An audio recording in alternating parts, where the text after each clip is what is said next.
Assalamualaikum warahmatullahi wabarakatuh. Halo anak-anak, semoga hari ini kalian dalam keadaan yang sehat ya. Oke, sebelum nanti memasuki ujian tengah semester, semoga kita bisa memaksimalkan pertemuan hari ini. Nah, hari ini Ibu akan melanjutkan materi di minggu kemarin yang sudah kita pelajari. Ada tema, jenis, fungsi, dan nilai estetis dalam karya seni rupa 3 dimensi. Sementara hari ini Ibu akan membahas mengenai pengertian dari seni patung, kemudian jenis seni patung, media dan teknik dalam berkarya seni rupa 3 dimensi, kemudian ada berkreasi seni patung dengan salah satu bahan, dan juga kita mengevaluasi seni patung dari salah satu karya seniman gitu ya. Nah, tujuan pembelajaran hari ini itu apa? Yakni agar nanti kalian mampu menjelaskan mengenai media dan prosedur dalam membuat seni patung. Kemudian kalian juga mampu mengevaluasi karya seni patung dengan baik setelah nanti diberi contoh oleh ibu, gitu ya. Oke, yang pertama kita masuk ke pengertian seni patung dulu. Jadi seni patung ini merupakan benda 3 dimensi karya manusia yang diciptakan dengan berbagai bahan dan teknik sehingga diakui sebagai sebuah karya seni.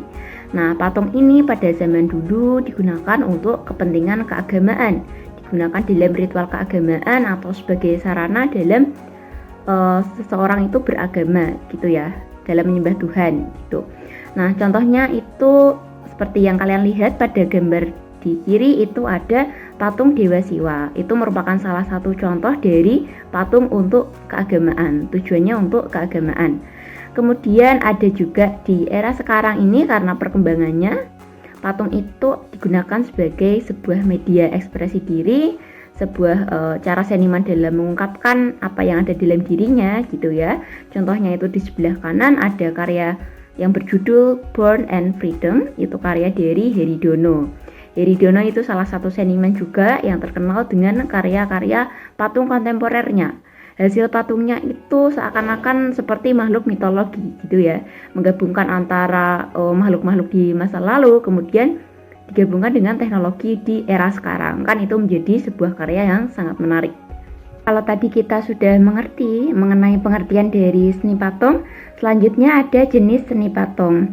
Nah, jenis seni patung ini dibagi menjadi 6. Yang pertama, seperti pada gambar ya, itu ada patung monumen. Patung monumen itu digunakan untuk mengenang suatu peristiwa atau kejadian dalam sejarah, bisa juga untuk mengenang jasa pahlawan gitu. Kemudian yang kedua ada patung keagamaan, itu contohnya di gambar ada patung Dewa Ganesha. Itu kan digunakan sebagai sarana beribadah untuk suatu agama ya. Kemudian yang ketiga ada patung arsitektur, itu dia selain memiliki fungsi untuk keindahan, ternyata bukan semata-mata hanya ditempel begitu saja. Patung arsitektur ini juga memiliki peran untuk menyangga suatu bangunan.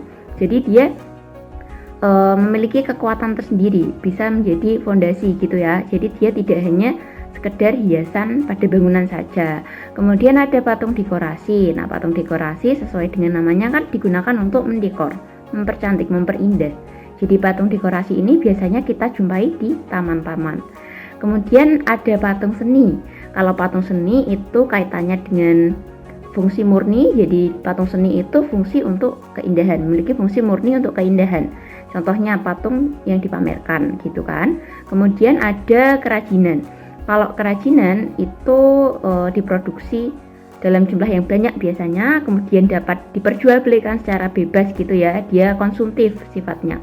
Oke, itu tadi jenis-jenis seni patung berdasarkan fungsinya. Kemudian ada juga jenis seni patung berdasarkan wujudnya ya. Itu ada yang figuratif seperti manusia atau hewan, itu kan ada rupanya, representatif sesuai dengan dunia nyata. Kemudian ada juga patung abstrak, yaitu patung yang tidak memvisualisasikan bentuk wujud ataupun rupa tertentu secara verbal. Jadi patung itu bentuknya abstrak. Patung abstrak itu biasanya dibuat oleh seniman yang memang memiliki style abstrak atau dia seseorang yang memiliki suatu gagasan atau ide, dan gagasan itu cocoknya itu dibuat dengan visualisasi patung abstrak. Itu juga bisa, ada dua kemungkinan. Nah, di sini Ibu memiliki contoh karya seni patung ya. Ini patung figuratif, ini patung manusia. Nah, memiliki tangan, memiliki kaki, memiliki kepala, namun sudah digayakan. Ini kan bisa dilihat sudah dimodifikasi, dari tangannya juga mengalami penyederhanaan bentuk. Seperti itu ya, ini contohnya. Nah, sekarang kita masuk ke media dalam berkarya seni rupa 3 dimensi. Ada teknik-tekniknya, kemudian ada bahannya juga. Yang pertama ada teknik cetak, seperti pada gambar nomor 1. Nah, teknik cetak itu dibuat dengan mencairkan bahan yang dituang ke alat cetak sehingga nanti mengeras. Jadi bahan yang dituang itu cair. Itu bisa dari bahan gipsum, semen maupun besi. Gitu. Kemudian teknik cetak ini ada cetakannya tentunya, kemudian ada benda cair, tadi bahan cair yang dimasukkan ke cetakan sehingga nanti mengeras. Itu ada cetakan yang sekali pakai dan juga ada cetakan yang bisa dipakai berkali-kali.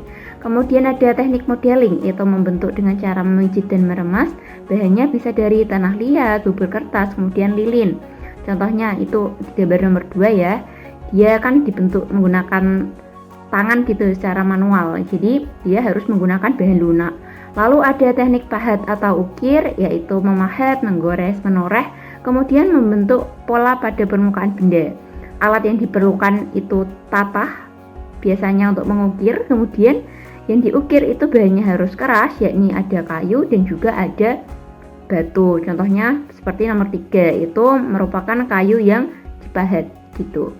Kemudian yang nomor 4 ada teknik tempa. Teknik ini dipanaskan, benda atau bahannya itu dipanaskan terlebih dahulu, baru dibentuk sesuai desain yang kita inginkan. Bahannya itu bisa dari besi, baja, dan juga kuningan. Kemudian yang kelima ada teknik anyaman. Nah, seperti contoh nomor 5, gambar nomor 5 diperhatikan. Kalau anyaman itu menggunakan bahan alam, biasanya ada rotan, kemudian bambu, serat kayu, dan juga enceng gondok. Anyaman ini juga tidak terbatas, misalkan menganyam di satu warna saja, itu ternyata bisa menggunakan berbagai warna gitu ya. Bisa kok ketika menganyam itu memang warna dari bambunya misalkan sudah dicat berbeda, itu bisa. Selanjutnya kita masuk ke teknik nomor 6, ada teknik butsir. Itu teknik yang menambah dan mengurangi bahan dengan alat yang bernama butsir. Nah, karena namanya butsir berarti alatnya juga butsir. Nah, contoh dari butsir itu seperti ini. Jadi butsir ini ada yang kecil, ada yang besar, layaknya kuas ya. Kalau butsir yang besar itu untuk mengurangi bagian yang kita inginkan itu besar, kita ingin kurangi banyak, itu menggunakan butsir yang besar. Kalau yang kecil biasanya untuk membuat detail di rambut maupun di mata dan lainnya. Lalu yang ketujuh ada teknik las, itu menggabungkan satu bahan dengan bahan lain sehingga nanti menjadi suatu bentuk. Jadi bentuk awalnya itu berupa seperti kepingan-kepingan gitu ya, yang nanti disusun dengan cara mengelas. Bahannya bisa dari logam.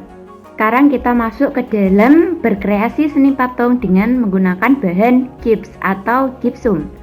Jadi alat dan bahan yang diperlukan itu apa saja? Ada serbuk gips, kemudian pahat, botol air, dan juga palu ringan. Nah, prosedur membuat patung dari bahan gips ini dimulai dengan membuat desain terlebih dahulu. Jadi apapun karyanya, baik 2 dimensi atau 3 dimensi, kita awali dengan membuat desain, menuangkan gagasan kita ke desain, kemudian kita sketsa gitu. Lalu ada kita memotong botol plastik yang tadi sudah disiapkan ya, ujungnya dipotong dan dimasukkan serbuk gipsum 3/4 botol. Jadi serbuk gipsum ini bentuknya seperti serbuk semen gitu, tapi warnanya putih. Nah, kemudian ketika sudah dimasukkan serbuknya, kita beri air sampai ke botol sampai penuh, sampai atas. Kemudian kita aduk agar tidak menggumpal dan kita biarkan dulu cairan dari gips tadi untuk mengeras menjadi zat padat. Waktu yang diperlukan itu tidak terlalu lama ya, apalagi kalau kita menggunakan botol yang kecil. Tidak perlu menunggu sampai 1 hari, bahkan dalam hitungan menit ataupun jam itu sudah bisa mengeras. Nah, kemudian ketika sudah mengeras, kita sobek cetakannya tadi. Cetakannya berarti di sini botol ya, botol bekas tadi. Kita sobek gitu, kemudian kita keluarkan gips yang sudah padat. Nah, lalu gips tadi kita pahat menggunakan alat pahat yang sudah kita siapkan sesuai desain yang kita gambar. Jadi begitu cara membuat karya patung dari gips. Karena gips itu ya dia tidak keras ya, dia sebenarnya agak lunak kalau dipahat. Itu bisa menggunakan alat untuk mengukir, alat untuk grafis itu ya, atau juga bisa menggunakan alat tatah untuk mengukir kayu. Oke, itu tadi penjelasan mengenai media berkarya seni patung, kemudian ada prosedurnya juga berkarya dengan bahan gipsum ya. Sekarang kita masuk ke mengevaluasi seni patung. Jadi kalau dalam materi kalian kita harus mengevaluasi karya patung itu berdasarkan jenis, fungsi, bahan, dan juga nilai estetisnya. Nah, yang pertama di sebelah kiri itu ada salah satu patung karya Michelangelo yang diberi judul Pieta. Nah, patung ini termasuk jenisnya tergolong dalam patung monumen. Jadi dia dijadikan sebuah monumen di sebuah makam karena patung ini merupakan pesanan dari duta besar Prancis. Kemudian fungsi patung ini itu memiliki fungsi murni, dan bahan dan teknik yang digunakan yakni marmer, tekniknya menggunakan teknik ukir pepahat. Kemudian nilai estetis yang terkandung dalam karya Michelangelo ini yakni anatomi tubuh yang digambarkan itu seperti kenyataan, seperti di dunia nyata gitu ya, representasi dari dunia nyata. Figur manusia itu ya mirip seperti itulah, realis katakanlah. Kemudian bahan patungnya itu sangat berkualitas dan juga populer di kalangan seniman Renaissance pada saat itu. Bahan yang digunakan yakni lempengan marmer Carrara. Nah, itu merupakan bahan yang sangat berkualitas, bernilai tinggi gitu. Patung ini juga memiliki komposisi yang baik, di mana si Michelangelo ini menggambarkan figur Maria itu ya, memiliki kain di pangkuannya itu memiliki banyak lipatan, memiliki banyak kurva, ceruk yang tampak alami seperti kain pada umumnya. Sehingga karena banyaknya lekukan tadi seakan-akan kan lebar ya pangkuannya. Jadi dia bisa memangku tubuh Yesus yang sedang tergeletak. Nah, makna-maknanya yang terkandung juga sangat menarik sekali ya.